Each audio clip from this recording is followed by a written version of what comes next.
बिस्मिल्लाहिर्रहमानिर्रहीम। अस्सलामुअलैकुम व्यूअर्स, कैसे हैं आप सब? उम्मीद करती हूँ आप ठीक होंगे। अल्हम्दुलिल्लाह मैं भी ठीक हूँ। आज मैं आपके साथ आलू मूंगरे की बहुत ही मज़े की रेसिपी शेयर करने जा रही हूँ, जो कि बहुत टेस्टी बनते हैं। सिंपल सी रेसिपी है जो कि हम रोज़मर्रा में बनाते हैं। तो आजकल मौसम सर्दियों का है तो मूंगरे तो बनते ही हैं घर में। तो अभी सीज़न भी ख़त्म होने वाला था तो मैंने सोचा चले आज मैं बना रही थी तो मैं आपके साथ भी यही रेसिपी शेयर कर देती हूँ। तो इसके लिए मैंने 1 किलो मूंगरे लिए हैं और उनको मैंने अच्छी तरह से बना लिया। तो इसको काफ़ी टाइम लगता है बनाने का। और फिर मैंने उनको धो के और स्ट्रेनर में रख दिया ताकि इसका पानी अच्छे से रिमूव हो जाए।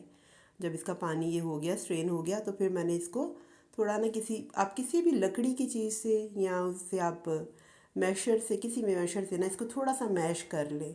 इससे ना बहुत अच्छे बनते हैं मूंगरे। जब हम बनाते हैं ना इसको एक तो उसका टेक्सचर बहुत सही होता है और गलते भी जल्दी भी गल जाते हैं और बहुत अच्छा मतलब ये रहता है ये तरीका ना। आप भी ज़रूर ये ट्रिक अप्लाई कीजिएगा। मैंने ऑयल डाला है, ऑलिव ऑयल मैंने यूज़ किया है 4 to 5 टेबल स्पून। और उसमें मैंने 2 प्याज डाल दिए और वो हल्का सा जब ब्राउन होंगे तो फिर हम इसमें दूसरी लहसुन अदरक की पेस्ट ऐड करूँगी। और प्याज ऑलिव ऑयल मैं यूज़ कर रही हूँ, आप कोई भी ऑयल यूज़ कर सकते हैं। मैं यही यूज़ करती हूँ और कम यूज़ करती हूँ, आप अपने हिसाब से ले लीजिएगा।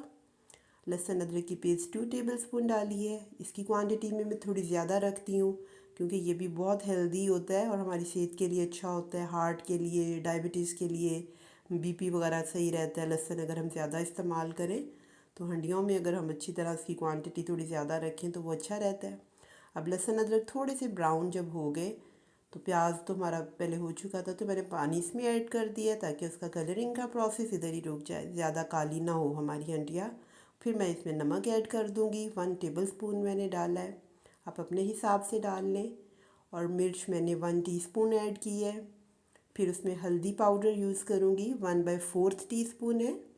और कोरिएंडर पाउडर यानी कि धनिए का पाउडर जो है, जो हमारे ये सारे मसाले डेली के होते हैं बस वही इसमें ऐड मैं करूँगी। कोई नई ऐसी कोई चीज़ नहीं है।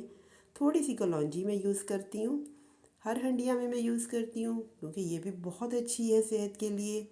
सुन्नत नबवी भी है। मौत के अलावा कहते हैं हर बीमारी का इलाज है कलौंजी में। तो इसलिए मैं ज़रूर अपनी हंडियों में, कभी होता है कि ना डालूँ, मैक्सिमम मैं डालती ही हूँ। फिर मैंने जब मसाला थोड़ा सा मेरा हो गया था, मिक्सअप हो गया, तो फिर मैंने इसमें टमाटर भी ऐड कर दिए।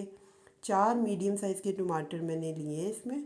आप अपने हिसाब से ले लें, जितने मतलब अगर आप कम है या ज़्यादा आपकी हंडी है आप उसके हिसाब से कर लें। फिर मैंने इसको ढक के रख दिया था ताकि ये गल जाए, थोड़े टमाटर जो है मैश हो जाए, कि मसाला मेरा अच्छे से तैयार हो जाए। अब देखिए मेरा मसाला माशाल्लाह अच्छे से तैयार हो गया है।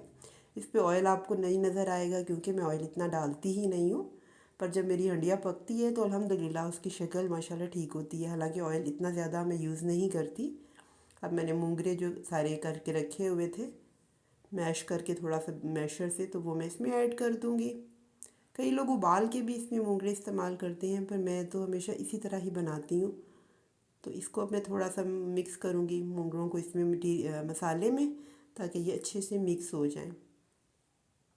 हाँ जी, ये देखिए अब अच्छे से ये इसमें मिक्स हो गए हैं।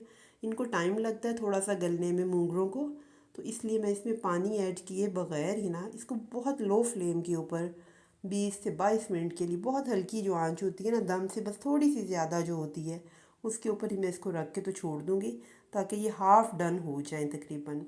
और फिर मैं इसमें अगला जो प्रोसेस है वो करूँगी, क्योंकि एकदम से अगर हम इसमें आलू साथ ही डाल देंगे तो वो आलू सख्त से हो जा नहीं सही रहते हैं, वो अजीब सा उसका हो जाता है। वो कुक तो नहीं, कुक भी हो जाते हैं, नरम ज़्यादा हो जाते हैं और आप मूंगरे गलते नहीं हैं। इसलिए मैं हमेशा ऐसे ही करती हूँ कि पहले इसको थोड़ा कर लेती हूँ, आधा डन कर लेती हूँ, फिर मैं इसमें आलू ऐड करती हूँ।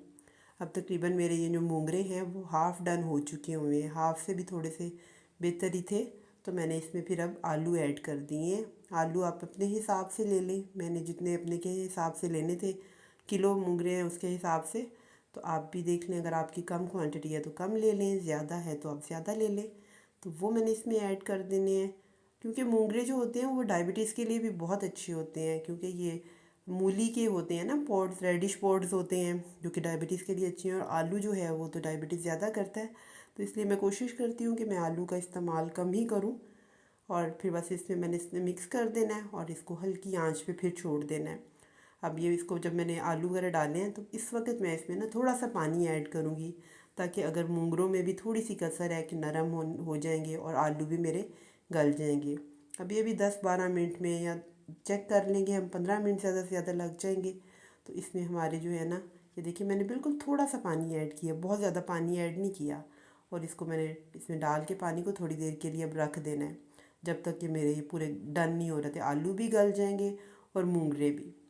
तो बस अब हमें इसको थोड़ी देर फिर बिल्कुल, अब भी मैंने इसको आंच बहुत ही हल्की रखनी है, तेज़ आंच पे कुक नहीं करना। जब हल्की आंच पे हंडिया का मज़ा ही और होता है, जो तेज़ आंच करके हम फटाफट गला लें उसका टेस्ट और होता है। अब हम इसकी गार्निशिंग कर लेंगे। मैंने इसकी हरी मिर्च, हरा धनिया और कसूरी मेथी से इसको गार्निश किया है। कसूरी मेथी का भी बहुत अच्छा फ्लेवर आता है हंडिया में, जो सब्ज़ियों में ख़ास तौर पे जो इस तरह की सब्ज़ियाँ होती हैं उसमें तो बहुत ही मज़े का लगता है। और इसके साथ ही मैं इसमें गरम मसाला ऐड कर दूँगी। आप भी अपने हिसाब से इसमें ऐड करने, कम या ज़्यादा आप कर सकते हैं, जितना आपको पसंद है आप उसी हिसाब से गरम मसाला भी ऐड कर लें। और हरी मिर्च मैं काट के नहीं डाली हैं क्योंकि फिर वो ज़्यादा स्पाइसी हो जाती हैं, इसी तरह ही यूज़ कर लेती हूँ। अगर आपको मेरी ये रेसिपी पसंद आई है तो आप मुझे इसका ज़रूर फीडबैक दें। अपनी दुआओं में मुझे याद रखें। अल्लाह हम सबको अपनी हिफ्ज़-ओ-अमान में रखे, अपनी रहमतें नाज़िल फ़रमाए। और अगर आपने मेरा चैनल अभी तक सब्सक्राइब नहीं किया तो प्लीज़ आप मेरा चैनल सब्सक्राइब करें, लाइक करें, शेयर करें अपनी फ्रेंड्स और फैमिली के साथ। और बेल आइकन को प्रेस करना मत भूलिएगा, क्योंकि उस मेरी आने वाली हर वीडियो की नोटिफिकेशन आप तक पहले पहुंचे और आप मेरी वीडियोस देखें।